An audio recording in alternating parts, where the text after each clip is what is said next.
Welcome to the Hisense stage, David VanderWaal, Vice President, Marketing for the Americas.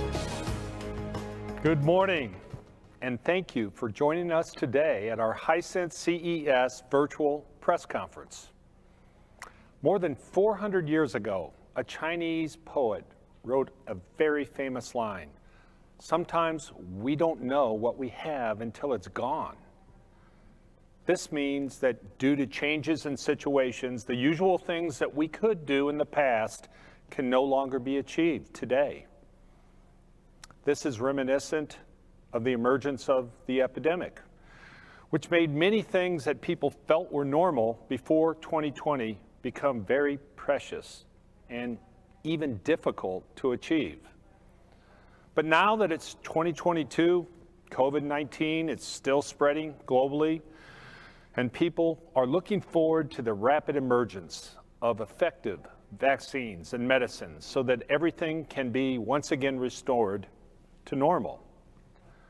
But despite the past 22 months of this pandemic and the many obstacles that came with it, Hisense International has been able to overcome these challenges and grow as a brand, developing new breakthroughs in technology. I'm proud to share that in 2021, Hisense Group global revenue continued to accelerate, exceeding $27 billion. That's a year-on-year increase of more than 20%. The global shipment of display products represented by smart TV and commercial displays exceeded 30 million units, and Hisense TVs continue to rank first in the Chinese, Japanese, South African, and Australian markets. And on the appliance side, Hisense ranks first in refrigerator exports in China.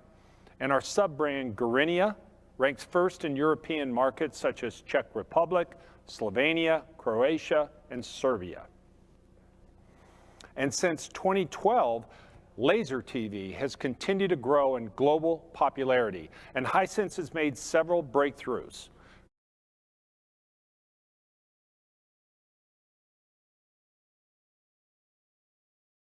Hello. So today is a very exciting day for me, and I want to share it. So I have a long story to tell. So you can either watch it or not. Listen to the story, say this is too much. I don't care, but it's funny. And terrifying. I am going to be 50 years old in just a few weeks, and I can't wait. I'm very excited. And so my lovely husband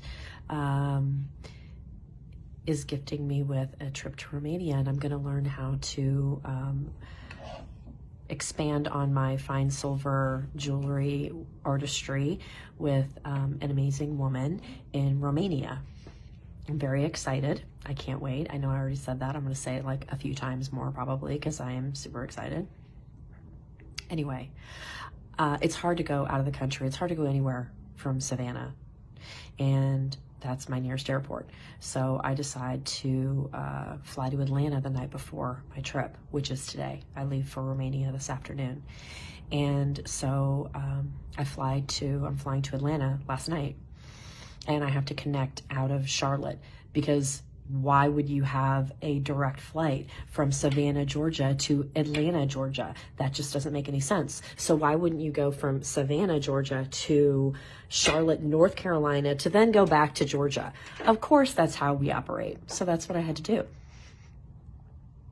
So I'm in the plane. The plane is taxiing away from the gate, and something is telling me to look for my passport. It just popped in my head, look for your passport. Check your passport. Just make sure you have it. Of course, now I'm saying it as I'm on the plane and it's taxiing. Why would my mind have said that like 20 minutes earlier? So I pull out my wallet and there is no passport. It is not there. I immediately start panicking and I'm frantically looking through my purse, and my family knows that I am the person that says I lost my phone probably 5 times a day. Sometimes I'm holding my phone, sometimes it's in my back pocket, sometimes it's literally sitting on the table right next to me. It's always there, it's never lost. but this passport is not with me. I do not have it. And I'm backtracking in my mind as we're taxiing away that I had been filling out my country entrance paperwork while I was waiting at the gate. And I think that I left my passport on the seat next to me. It's navy blue seats, and my passport's navy blue.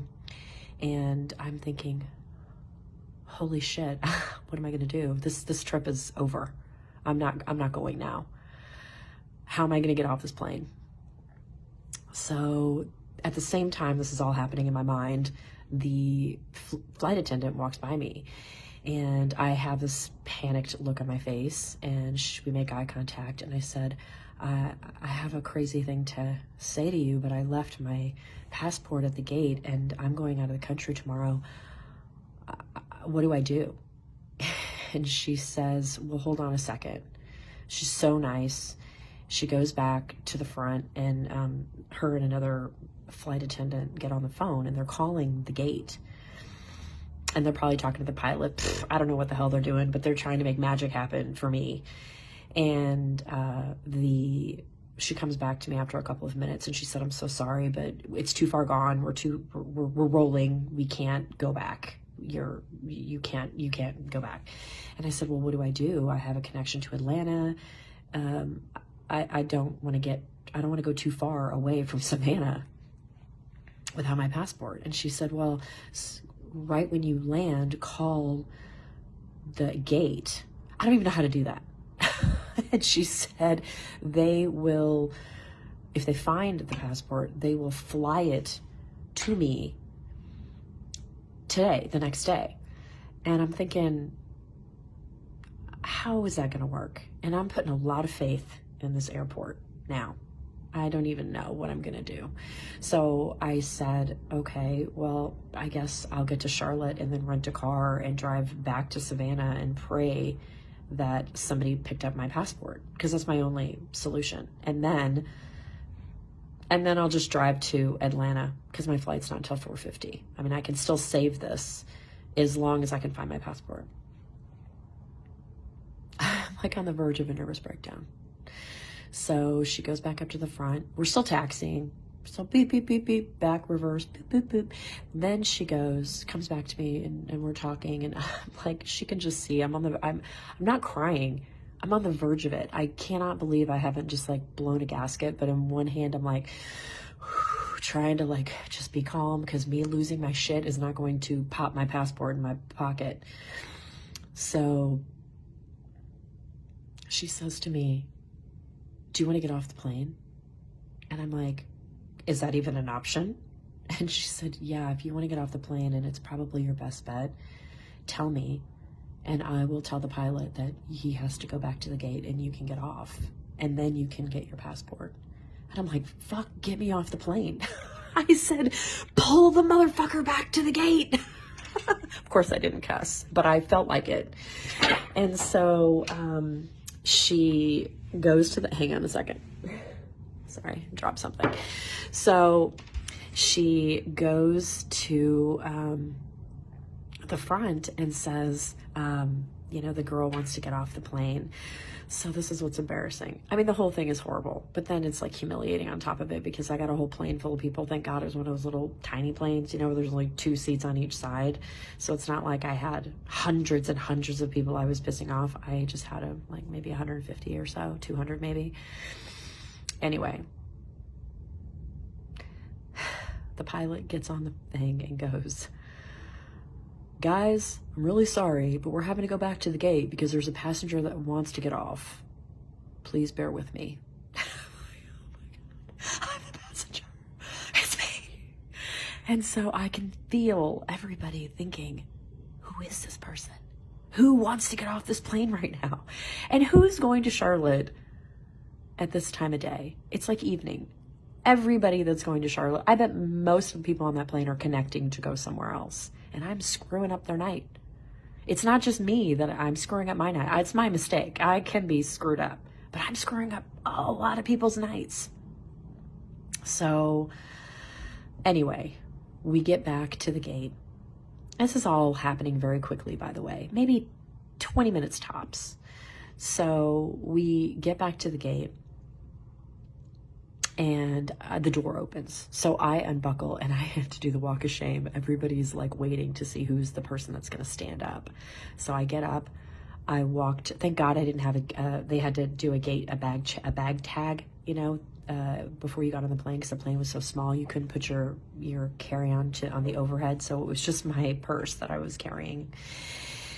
I walked to the front and I looked down and there's like no steps. It's just like the plane and then the ground. And she said, oh, you have to wait. They have to bring the jetway up. And I'm thinking, oh my God, I gotta stand here and wait for the jetway. Anyway, a miraculous thing happens. This young man runs up to the plane. He's on the ground, runs up to the plane, and he reaches up and has my passport. And the flight attendant reaches down and grabs it. And I'm like, what is happening right now? And she gives me the passport and she said, are we good? And I'm like, we're great. I can't believe it. And my hands are shaking. And so I open up the passport because I have to see, is it mine? I mean, how funny would it be if it was someone else's and I am comfortable and then it's not even my passport. So I open it up, it's my passport. And she's like, well, do you want to stay on the plane? I'm like, of course I do. And she's like, okay, go sit down and we'll get going. And I'm like, thank you so much. I'm profusely thanking her and the other gal. I'm just so beyond thankful. I'm thankful to my spirit guide who's like telling me to look at my wallet at that moment. My guardian angel had my back, and but then I have to turn around and face the entire plane. They're all like staring at me with this like death stare. And of course I've got a huge mask on my face too, so nobody can really hear me, but I act like they can.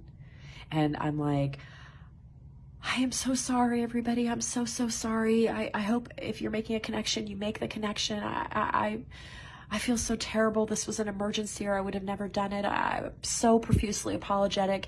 Thank God I was in row 9, so I didn't have to go all the way to the back of the plane. I was relatively near the front. So I didn't have to like have all those people stare at me as I walked by them.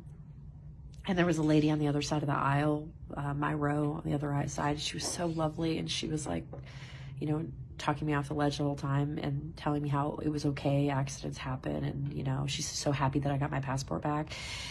Anyway, it was an hour and 15-minute flight, and I was so thankful that it was a quick flight too, because all I could think about was I got to get off this plane, because I don't know if anyone's gonna hurt me when I get off.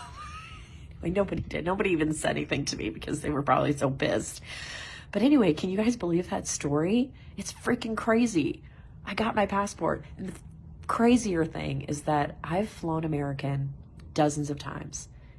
I've never had a good experience with that airline. I hate that airline. I actually try to avoid that airline. This was American. American, I love you now. You truly saved my 50th birthday gift. And now I'm going to get to enjoy it. And I also think it's kind of good mojo, because this was such a horrific thing that happened to me and that it ended up being perfectly fine. And bam. So I'm going to Romania today, guys.